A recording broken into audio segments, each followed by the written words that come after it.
kamu, UTBK 2025 adalah kunci utama untuk kamu mencapai PTN impian kamu. Tapi, tahukah kamu soal-soal seperti apa aja yang akan muncul di UTBK? Jangan khawatir, karena di video kali ini kita akan membahas soal-soal yang biasanya muncul di dalam UTBK, lengkap dengan contoh soal, tips, dan juga pembahasannya. Penasaran? Yuk langsung aja kita simak videonya sampai akhir.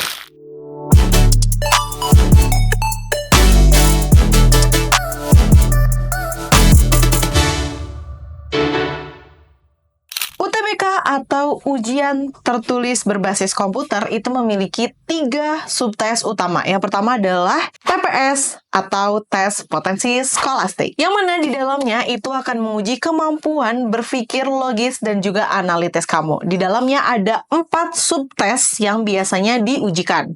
Yang pertama ada penalaran umum. Subtes ini mengukur kemampuan logis kamu untuk memecahkan masalah. Yang kedua ada pengetahuan dan juga pemahaman umum. Subtes ini akan menguji wawasan dan penguasaan konsep dasar. Yang ketiga ada pemahaman membaca dan juga menulis. Ini akan menguji kemampuan kamu dalam berpikir kritis dalam membaca sebuah teks. Dan yang terakhir ada pengetahuan kuantitatif. Ini akan menguji kemampuan kamu menyelesaikan masalah dalam bentuk angka. Itu dia untuk TPS. Yuk langsung kita kerjakan satu persatu soalnya. Yang pertama ada soal penalaran umum. Teman-teman bisa lihat sendiri ya di layar. Ada soal, jika semua A adalah B dan semua B adalah C, maka, di sini kita harus menarik kesimpulan dari 2 premis yang kita punya.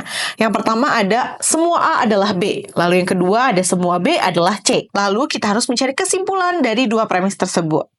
Dari pernyataan semua A adalah B dan semua B adalah C, dapat disimpulkan bahwa semua bagian A adalah C. Karena A itu ada di dalam B dan B itu ada di dalam C. Jadi bisa kita simpulkan bahwa semua A adalah bagian dari C juga. Maka dari itu jawaban yang paling tepat adalah yang A. Soal berikutnya tentang pengetahuan dan pemahaman umum. Di sini terlihat ada soal. Pancasila sebagai dasar negara memiliki fungsi utama sebagai, lihat pilihannya ya, ada A, B, C, D, dan juga E. Aku kasih waktu 5 detik untuk kamu mempertimbangkan jawabannya apa.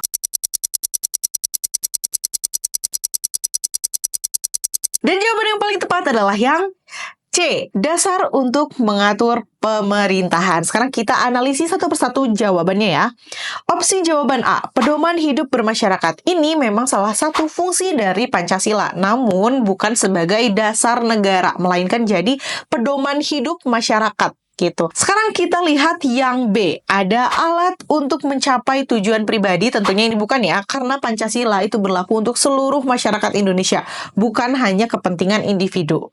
Nah, sekarang kita lihat yang D, sistem hukum internasional. Ini juga bukan ya, karena untuk Pancasila ini adalah pedoman dasar negara Indonesia. Jadi bukan bersangkut pautan atau tidak berkaitan dengan luar negeri. Dan yang terakhir adalah yang E, alat pemersatu bangsa. Ini memang salah satu fungsi dari Pancasila, namun bukan berfungsi sebagai dasar negara, tapi untuk kerukunan masyarakat di Indonesia. Jadi jawaban yang paling tepat adalah yang C. Berikutnya kita move on ke pemahaman bacaan dan menulis. Kini kita lihat ya, ada soal, ada kalimat dulu, lalu ada soal, apa ide pokok paragraf tersebut? Ingat, ketika ada soal literasi atau pemahaman bacaan dan menulis, itu teman-teman baca soalnya terlebih dahulu. Kita lihat, apa ide pokok paragraf tersebut? Artinya, kita harus mencari di kalimat pertama atau kalimat terakhir. Aku kasih waktu 5 detik untuk teman-teman memikirkan jawaban yang paling tepat apa.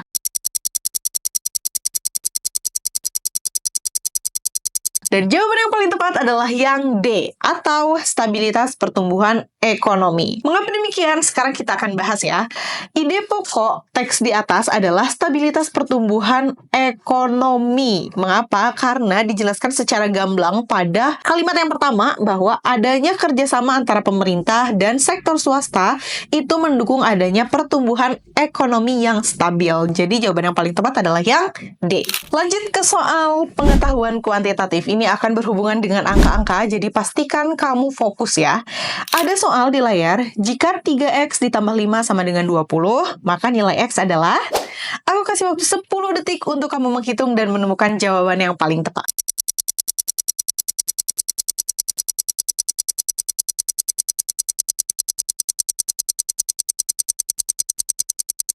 Dan jawaban yang paling tepat adalah yang B atau 5.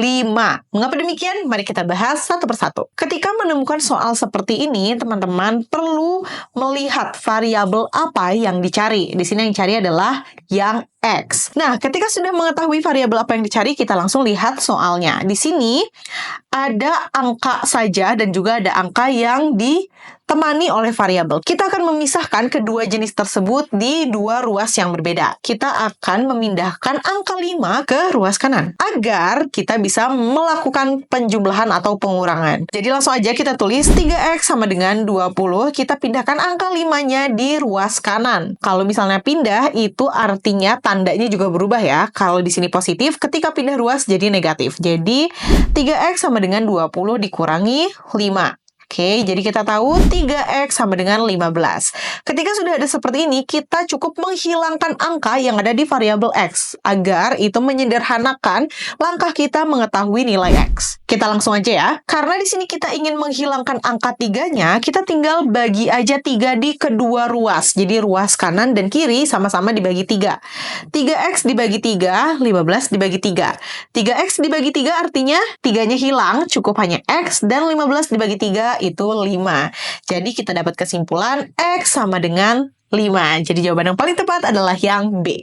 Tes yang kedua setelah TPS adalah tes literasi. Ini tuh dibagi ke dalam dua bagian ya teman-teman. Ada literasi bahasa Inggris dan juga literasi bahasa Indonesia. Keduanya itu ditujukan untuk menguji pemahaman kamu dalam membaca teks dan juga berpikir kritis. Perbedaannya hanya dalam bahasa saja. Yuk langsung kita coba latihan soal di masing-masing literasinya. Kita akan coba dulu dari literasi bahasa Indonesia. Ketika membaca soal literasi, lagi-lagi teman-teman perlu membaca soalnya terlebih dahulu. Kita lihat apa pesan utama teks tersebut. Aku kasih waktu 10 detik untuk teman-teman baca teksnya dan menemukan jawaban yang paling tepat.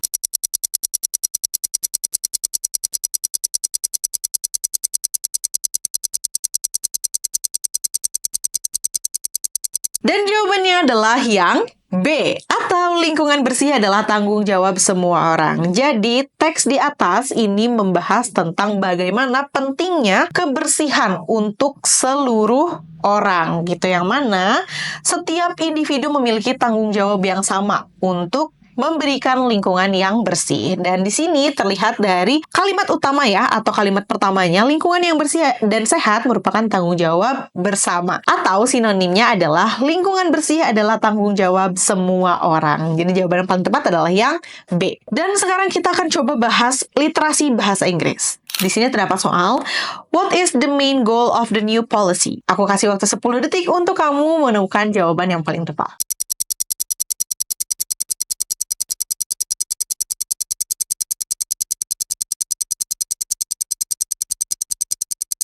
Dan jawaban yang paling tepat adalah yang A, atau reduce carbon emissions, atau di sini terlihat di kalimat pertama.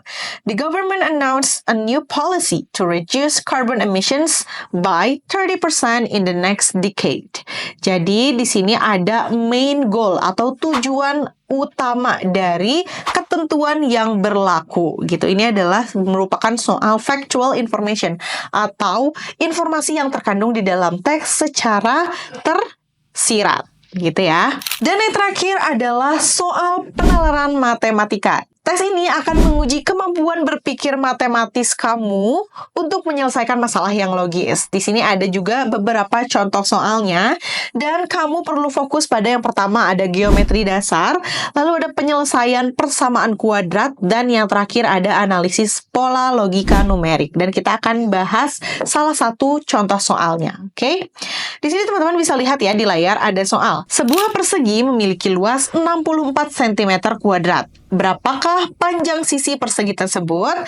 Nah, yang ditanyakan adalah sisi. Tapi kita ketahui bahwa luasnya adalah 64 cm. Di sini kita ketahui bahwa untuk mencari sisi itu kita hanya perlu mengakar kuadratkan angka 64 ini. Kita tahu bahwa 64 kuadrat itu adalah 8, yang artinya sisi dari persegi yang memiliki luas 64 cm adalah 8. Jadi jawaban yang paling tepat adalah yang C. Berikutnya ada lagi nih teman-teman, soal matematika. Jika X kuadrat dikurangi 5X ditambah 6 sama dengan 0, maka nilai X adalah Ada 5 opsi jawaban ya. Aku kasih 10 detik untuk teman-teman berpikir kira-kira jawaban yang paling tepat apa ya?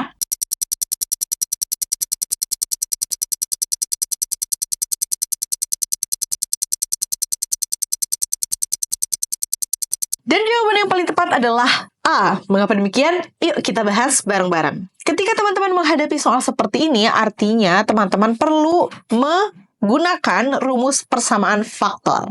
Di sini kita tahu ya bahwa ada X kuadrat. Artinya teman-teman perlu memecah faktor-faktornya ke dalam 2 kurung. Gimana caranya? Di sini teman-teman lihat ada angka 5 dan juga angka 6. Teman-teman perlu cari angka yang ketika dikalikan itu jumlahnya positif 6, dan ketika ditambahkan, itu jumlahnya negatif 5. Kira-kira yang mana ya? Ya, betul banget. Negatif 2 dan negatif 3. Mengapa demikian? Kita coba perhitungkan. Negatif 2 dikalikan negatif 3 itu artinya positif 6. Sedangkan negatif 2 ditambah negatif 3 hasilnya adalah negatif 5. Jadi ini merupakan angka yang tepat untuk mengisi persamaan faktor tersebut. Lalu kita tulis ya. Dalam kurung X min 2, karena ini kita bagi 2 ya, X-nya karena ada X kuadrat, ada faktor ya. X min 2, dalam kurung lagi, X min 3 sama dengan 0. Maka X adalah, kita tinggal ubah ruasnya aja. 2 yang tadinya negatif menjadi positif, atau X sama dengan 2, dan 3 yang tadinya negatif jadi positif juga, sama dengan X sama dengan 3. Jadi jawaban yang tepat adalah A, 2 dan 3. Oke, itulah kisi-kisi soal resmi UTBK 2025. Semoga setelah menonton video ini kamu lebih siap untuk belajar mengenali pola-pola soal lainnya. Kalau kamu ingin tahu lebih banyak latihan soal dan simulasi, kamu bisa langsung kerjakan di aplikasi Cerebrum yang bisa kamu download di App Store dan juga di Play Store. Kalau kamu merasa video ini bermanfaat, jangan lupa untuk klik like, komen, share, subscribe, dan nyalakan lonceng notifikasi biar kamu nggak ketinggalan informasi menarik lainnya seputar perkuliahan hanya di Cerebrum. Sampai jumpa di video berikutnya.